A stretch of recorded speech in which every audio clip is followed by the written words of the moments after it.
I am your host, Christene Marie. I am so happy to welcome you here on January 17th. Y'all, it is a wonderful day. It's a little dreary outside, but doesn't keep the sunshine from us. We don't know how many days we get on this life, in this world. And we surely only get one, January 17th, 2026. So, with that, I want to go ahead and just do a quick review of the Course in Miracles lessons that have led up to today, and then we'll dive into today's lesson. As a reminder, each one builds on each other. So even though one may not make perfect sense, trust the process because it's been an incredible journey just in these 17 days. So let's dive in. Lesson 1, nothing I see in this room means anything. Lesson 2, I have given everything I see in this room all the meaning that it has for me. Lesson 3, I do not understand anything I see in this room. Lesson 4, these thoughts do not mean anything. They are like the things I see in this room. Lesson 5, I am never upset for the reason I think. Lesson 6, I am upset because I see something that is not there. Lesson 7, I see only the past. Lesson 8, my mind is preoccupied with past thoughts. Lesson 9, I see nothing as it is now. Lesson 10, my thoughts do not mean anything. Lesson 11, my meaningless thoughts are showing me a meaningless world. Lesson 12, I am upset because I see a meaningless world. Lesson 13, a meaningless world engenders fear. Lesson 14, God did not create a meaningless world. Lesson 15, my thoughts are images that I have made. Lesson 16, I have no neutral thoughts. And lesson 17, I see no neutral things. This idea is another step in the direction of identifying cause and effect as it really operates in the world. You see no neutral things because you have no neutral thoughts. It is always the thought that comes first, despite the temptation to believe that it is the other way around. This is not the way the world thinks, but you must learn that it is the way you think. If it were not so, perception would have no cause and would itself be the cause of reality. In view of its highly variable nature, this is hardly likely. In applying today's lesson, say to yourself with eyes open, I see no neutral things because I have no neutral thoughts. Then look about you, resting your glances on each thing you note long enough to say, I do not see a neutral blank because my thoughts about blank are not neutral. For example, you might say, I do not see a neutral wall because my thoughts about walls are not neutral. I do not see a neutral body because my thoughts about bodies are not neutral. As usual, it is essential to make no distinction between what you believe to be animate versus inanimate, pleasant or unpleasant. Regardless of what you may believe, you do not see anything that is really alive or really joyous. That is because you are unaware as yet of any thought that is really true and therefore really happy. 3 or 4 specific practice periods are recommended, and no less than 3 are required for maximum benefit, even if you practice resistance or experience resistance. However, if you do, the length of the practice period may be reduced to less than a minute or so that is otherwise recommended. So I just want to circle back on this lesson. I see no neutral things. And I'm actually going to pull up yesterday's lesson because yesterday's lesson was so powerful for me. I have no neutral thoughts. That's the premise of what it is that was yesterday's lesson. And then today it builds on that. I see no neutral things. And our thoughts are the cause. And what we see visually is the effect. And so before we dive a little bit deeper into this lesson, I just wanted to jump here in the chat. Good morning, everybody. Jahan, thank you for joining. Mr. Monk, good to see you. John Miller, KXR Superstar, Bicycle Brent. What camera? I'm just using my Mac camera. You know, I have to tell you, I plan to do a whole official thing with I got a new camera a year ago and I just haven't set it up. So my hope is that once I move, I'm going to be more planted and more sedentary in my life. I'll get an official camera, but I'm just using a Mac camera. Tedo, good to see you. Angry, I don't know how you say that. Good morning. Yes, John, I'm reading them now. Tedo, I am 32 years old. And y'all, I'm going to go back through, I'm just wanting to make sure that I get through to the end of the comments. Okay. Hi there. Good to see you. I love that that's actually your handle name. I want to return to just a part of lesson 16 from yesterday, because yesterday's lesson actually came up for me and proved really helpful at multiple points throughout the day. And then I also used it last night in my show. Last night's show was my favorite ever. You know, I've done over 200 live shows every single day.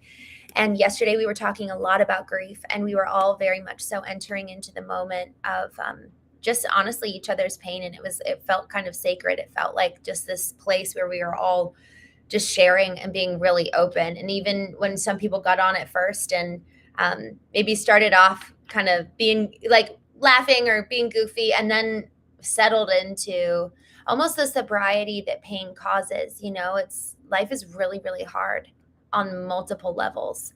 And it was just a really meaningful time. And yesterday's lesson actually played a part in our conversation last night. So these lessons are meant to, you know, I talk about this time with the Course in Miracles. It's like going to the gym. It's like working out muscles in our mind to expand our current view of the world and the current pathways in our mind of how we think and how we absorb information.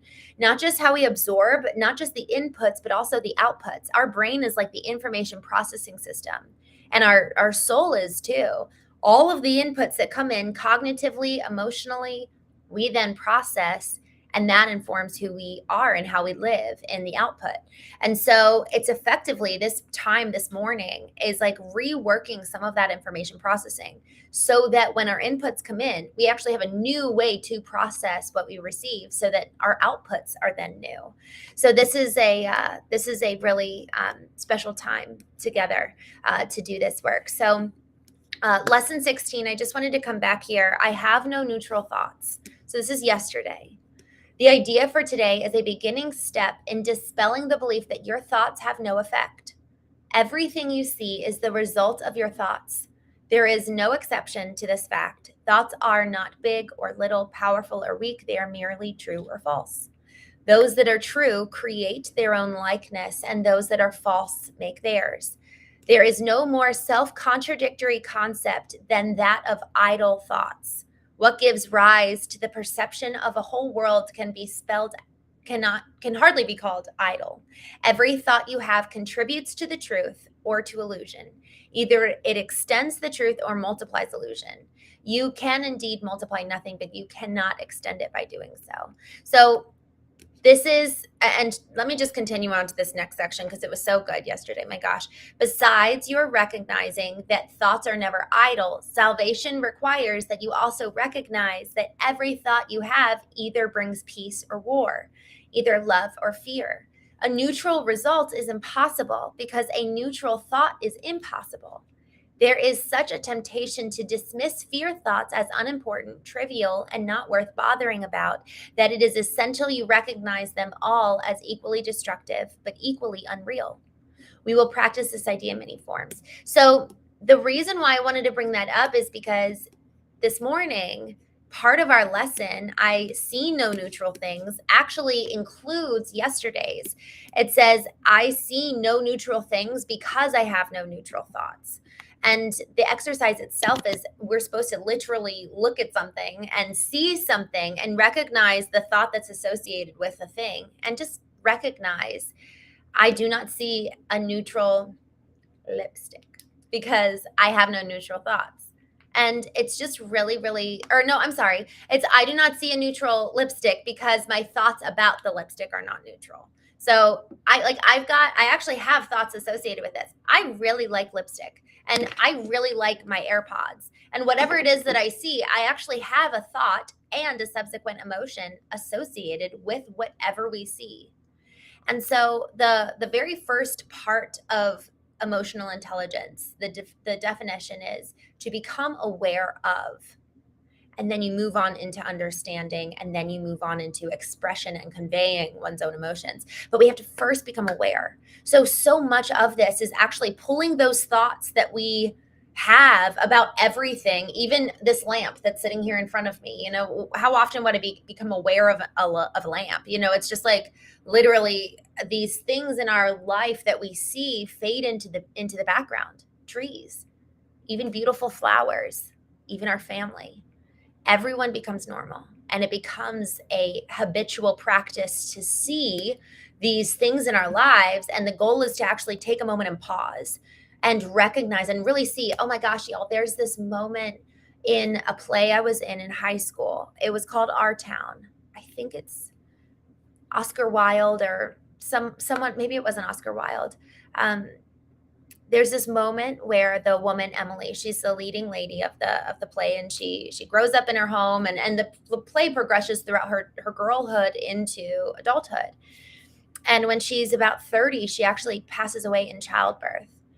But she goes back to childhood, and she's engaging. She's like watching everyone. She's watching her mom serve breakfast. She's watching her brother play. I think she had a brother. And she's just watching everyone be so busy. And there's this moment, I just got chills.